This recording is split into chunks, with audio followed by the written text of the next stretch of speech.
L'argent est une forme de pouvoir, mais l'éducation financière est plus puissante encore. L'argent va et vient, mais si on vous enseigne le fonctionnement de l'argent, vous acquérez du pouvoir face à l'argent et vous pouvez alors commencer à créer de la richesse. Bonjour mon petit, j'espère que tu vas bien et j'espère que comme moi tu as soif de réussite. Dans la vidéo d'aujourd'hui consistera à répondre à la question suivante. Quelle est ta vision de l'argent? Parce que depuis tout petit, on nous a toujours appris que pour avoir de l'argent, il faut 1. Aller à l'école, 2. Avoir de bonnes notes. Ces bonnes notes nous permettront d'avoir un bon job et qui dit bon job dit bon salaire. Donc la vidéo d'aujourd'hui s'articulera autour d'un extrait du livre audio de Robert Kiyosaki qui s'intitule Père riche, Père pauvre. Cette vidéo est assez particulière parce qu'elle te demandera un petit effort cognitif, mais aussi et surtout remettra en question toute la vision de l'argent que tu as pu avoir jusqu'ici. Mais mon petit, c'est très enrichissant. Donc mon petit, je te laisse découvrir. J'ai eu deux pères, l'un riche et l'autre pauvre. L'un était très instruit et très intelligent. Il était titulaire d'un doctorat et avait complété 4 années d'études postdoctorales en moins de 2 ans.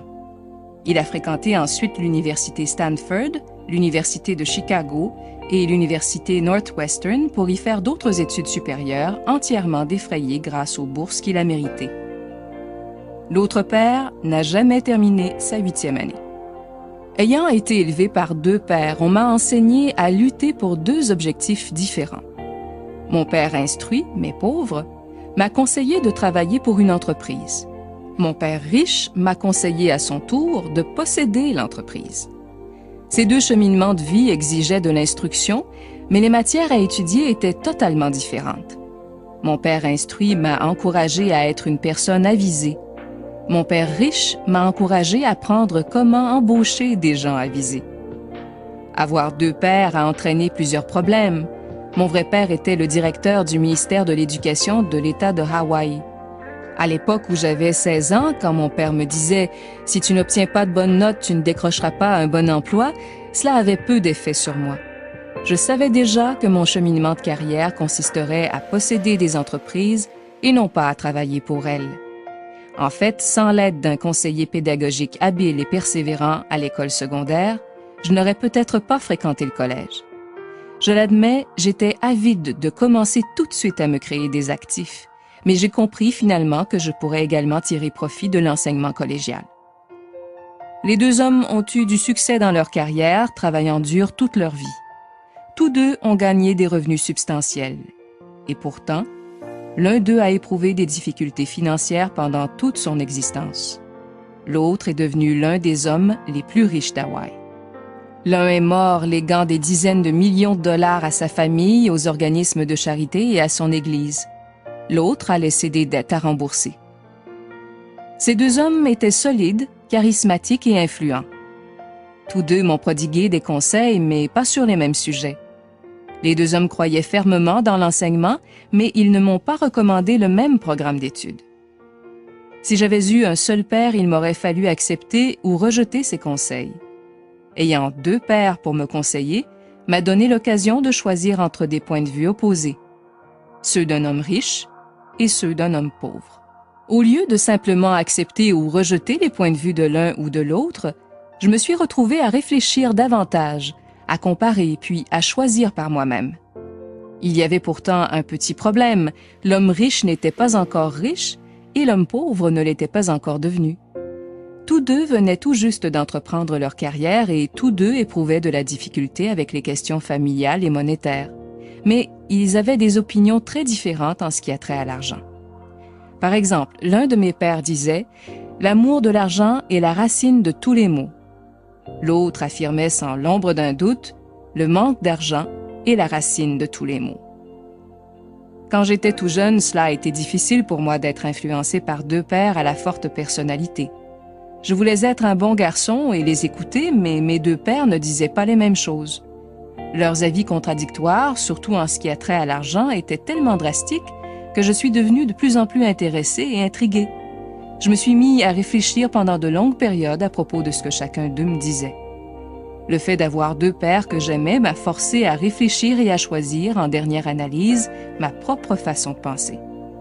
Le fait de choisir par moi-même s'est avéré un procédé beaucoup plus profitable à long terme, au lieu de simplement accepter ou rejeter un unique point de vue. Bon mon petit, s'il est vrai que l'amour de l'argent est la racine de tous les maux, il est aussi vrai que le manque d'argent est la racine de tous les maux. Je vais renchérir en disant ceci: certes, l'argent n'achète pas le bonheur, mais la pauvreté n'achète rien du tout. De cette première partie, j'aimerais mettre l'accent sur une chose bien précise, c'est le dilemme face auquel Robert Kiyosaki a dû faire face depuis sa plus tendre enfance. Oui mon petit, tu vois que ici, il ne s'est pas contenté de rejeter le point de vue de façon unilatérale de l'un de ses pères. Non, au contraire, il a essayé d'en tirer le meilleur de chacun d'entre eux. Il a essayé de tirer le meilleur de son père pauvre et le meilleur de son père riche pour pouvoir avancer dans sa quête de la richesse.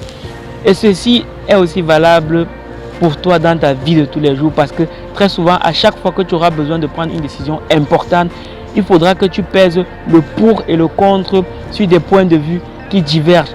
Donc, ne rejette pas les opinions des uns et des autres de façon unilatérale, même si des fois, cela ne cadre pas avec ta vision de ton business. Mais mon petit, avant de finir, j'aimerais poser une question à Robert pour toi.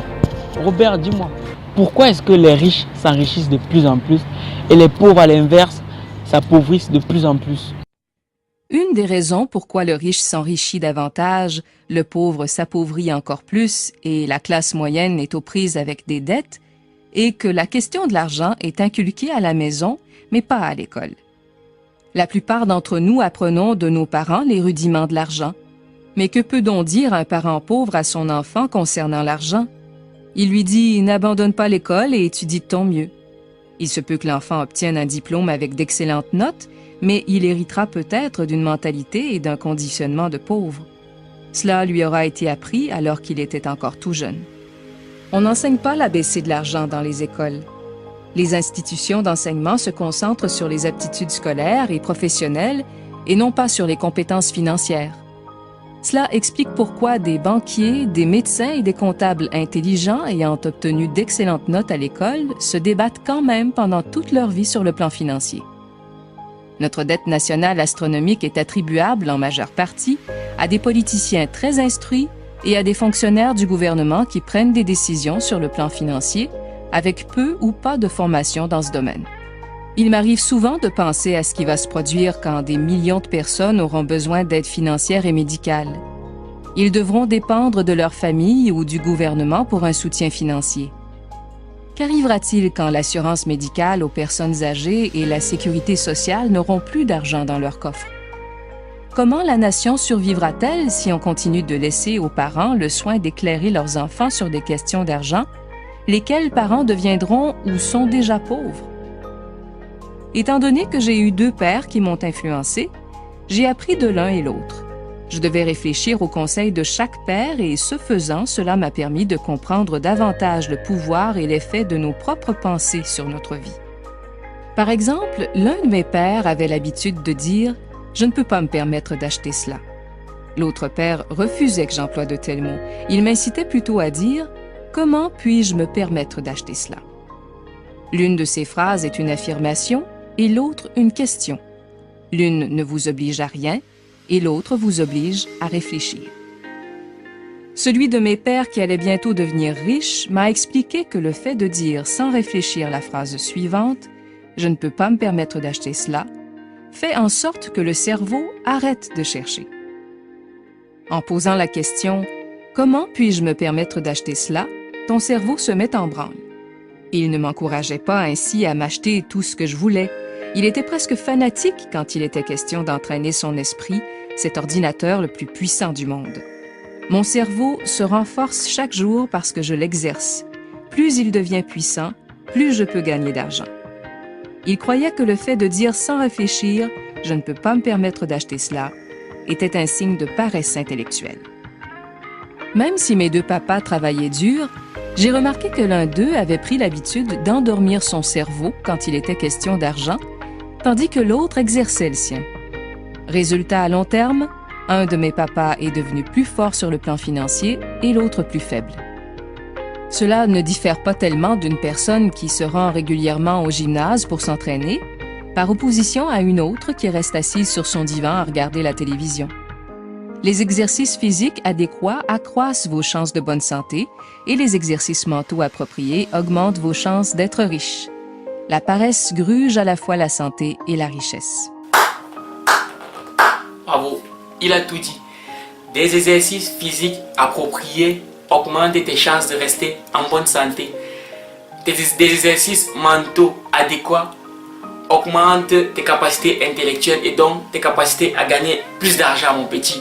Tout ceci pour dire quoi? Pour dire que comme le muscle, un cerveau, ça se muscle. Un cerveau, ça s'éduque. Un cerveau, ça s'entraîne.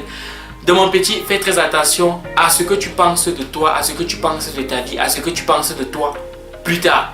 J'aime bien la citation de Zach Mikasa lorsqu'il dit « Très souvent, le monde ne te donnera que ce que tu crois mériter. »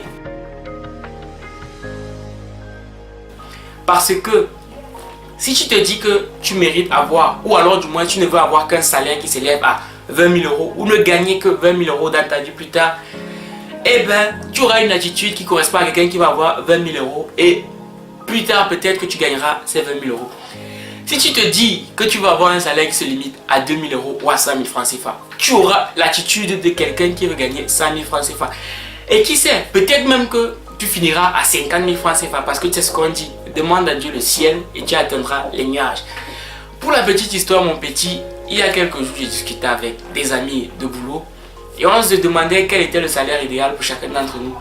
Il y en a qui m'ont dit que le salaire idéal serait 2 000 euros, d'autres 3 000 euros. Et moi, quand ils m'ont retourné la question, je leur ai dit, moi, j'aimerais avoir minimum 10 000 euros.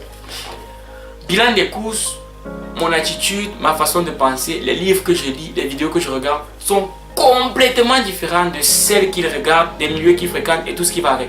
Donc c'est pour te dire que mon petit, tout part de ton tibia, tout part de ton cerveau.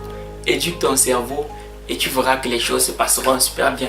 Et ceci est valable dans tous les autres domaines de ta vie parce que même quand tu vois une belle fille bien apprêtée, sapée et tout,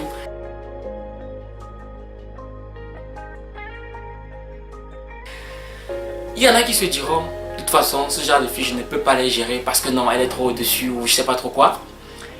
Il y en a d'autres à l'inverse qui pourront se dire, elle est certes bien apprêtée, mais ça c'est mon genre de goût, ça c'est mon genre de business. Du coup, chez l'un d'entre eux, le cerveau se met sur off, il arrête de réfléchir. Alors que chez l'autre qui dit, ça c'est mon style de fille, et ben il se met à réfléchir sur la tactique d'approche, tu vois un peu. De mon petit, fais gaffe à ça, à quoi tu penses. Mes deux pères avaient deux manières de penser opposées. L'un d'eux croyait que les riches devaient payer plus de taxes pour prendre soin des êtres moins fortunés. L'autre disait « Les taxes punissent ceux qui produisent et récompensent ceux qui ne produisent pas ». Un de mes papas m'a fait la recommandation suivante. Étudie avec ardeur afin de pouvoir travailler dans une bonne entreprise. L'autre m'a donné ce conseil. Étudie avec ardeur afin de trouver une bonne entreprise à acheter. L'un de mes pères me disait « La raison pourquoi je ne suis pas riche, c'est que vous êtes là, les enfants. » L'autre disait « La raison pourquoi je dois devenir riche, c'est que vous êtes là, les enfants. » L'un d'eux nous encourageait à parler d'argent et d'affaires à la table familiale, l'autre nous interdisait de parler d'argent au cours des repas. L'un disait « Quand il s'agit d'argent, ne joue pas avec le feu, ne prends pas de risques. » L'autre affirmait « Apprends à gérer les risques. » L'un croyait « Notre maison est notre investissement le plus important, notre plus grand actif. » L'autre croyait « Ma maison est un passif, et si votre maison est votre investissement le plus important, vous êtes en difficulté. » Mes deux pères payaient leurs factures avant échéance, même si l'un des deux les réglait avant l'autre. L'un croyait qu'une entreprise ou le gouvernement pouvait prendre soin de toi et de tes besoins. Il était toujours préoccupé par les augmentations de salaire, les régimes de retraite, les prestations médicales, les congés de maladie, les vacances et autres avantages. Il était impressionné par deux de ses oncles qui s'étaient enrôlés dans l'armée et qui avaient mérité une retraite et une allocation à vie après 20 ans de service actif. Il aimait l'idée des prestations médicales et des privilèges que la coopérative militaire fournissait à ses retraités. Il appréciait aussi le système des postes permanents qu'on retrouve dans une université. L'idée d'un poste protégé à vie et les avantages qui en découlent semblaient plus importants bien souvent que l'emploi lui-même. Il disait souvent « J'ai travaillé dur pour le gouvernement et j'ai droit à ces avantages ». L'autre avait foi en une totale indépendance financière. Il s'élevait contre une certaine mentalité qui exigeait des allocations obligatoires car il était conscient à quel point cette mesure créait des gens faibles et pitoyables sur le plan financier. Il insistait sur le fait qu'il fallait être financièrement compétent. L'un de mes pères se débattait pour sauver quelques dollars, l'autre créait tout simplement des investissements. L'un d'eux m'a enseigné comment écrire un impressionnant curriculum vitae pour que je puisse me trouver un bon emploi. L'autre m'a enseigné comment rédiger de solides projets financiers et d'affaires pour que je puisse créer des emplois. Le fait d'être le produit de deux pères influents m'a donné le luxe de pouvoir constater tous les effets que des pensées différentes peuvent avoir sur notre vie. J'ai remarqué que les gens façonnent vraiment leur vie par le moyen de leurs pensées. Par exemple, mon papa pauvre disait toujours « Je ne serai jamais riche ». Et cette prophétie s'est réalisée. D'un autre côté, mon papa riche parlait toujours de lui-même comme de quelqu'un de riche. Il disait des choses comme celle-ci. « Je suis un homme riche et les gens riches ne font pas cela ». Même quand il fut fauché comme les blés après un désastre financier majeur, il a continué de se considérer comme un homme riche. Il se justifiait lui-même en disant « Il existe une différence entre être pauvre et être sans le sou. Quand on est pauvre, c'est pour toujours. Être sans le sou, c'est temporaire. » Donc, la puissance de nos pensées ne pourra peut-être jamais être mesurée ou estimée à sa juste valeur, mais il devint évident pour moi, alors que j'étais encore tout jeune, qu'il me fallait prendre conscience de mes pensées et de ma façon de m'exprimer. J'ai constaté que mon papa pauvre était pauvre non pas à cause du salaire qu'il gagnait, qui était loin d'être négligeable, mais à cause de ses pensées et de ses actions. L'argent est une forme de pouvoir, mais l'éducation financière est plus puissante encore. L'argent va et vient, mais si on vous enseigne le fonctionnement de l'argent, vous acquérez du pouvoir face à l'argent et vous pouvez alors commencer à créer de la richesse. Comment acquérir du pouvoir face à l'argent? Pour répondre à cette question, il faudrait déjà réussir à comprendre la phrase suivante. Les riches ne travaillent pas pour l'argent, c'est l'argent qui travaille pour eux. Vous savez, beaucoup d'entre nous, on nous a appris que pour avoir de l'argent plus tard, il faut aller à l'école, avoir de bonnes notes. Ces bonnes notes nous permettront d'avoir un bon job, et qui dit bon job dit forcément bon salaire. Sauf que il y a un truc qu'on oublie de signaler, c'est que quand tu vas au travail, tu donnes de ton temps. Donc, tu es payé pour le temps que tu travailles. À l'inverse, la personne riche, qu'est-ce qu'elle fait? La personne riche, une fois qu'elle a de l'argent, elle investit cet argent pour que cet argent puisse produire encore plus d'argent. Ce qui fait que quand la personne riche dort, son argent est en train de travailler. À l'inverse, la personne pauvre, la personne qui a une vie moyenne, quand elle dort, son argent ne produit rien du tout. Donc, en gros, c'est ce que Robert Kiyosaki essaie d'expliquer en disant ces quelques mots. C'est l'argent qui appelle l'argent. Dans mon petit, quand tu as de l'argent, essaie d'investir. Et petite chose à signaler, c'est que on reconnaît quelqu'un de riche par rapport à ce qui reste dans sa poche. Parce que quand tu as de l'argent, tu dépenses cet argent pour acheter des trucs qui te permettent de paraître riche. Mais au final, qu'est-ce qui reste dans ta poche? That is the question. Mon petit, si cette vidéo t'aura été utile, on est ensemble. Mais avant, je t'invite à écouter la leçon numéro 1 de Robert Kiyosaki pour acquérir du pouvoir face à l'argent.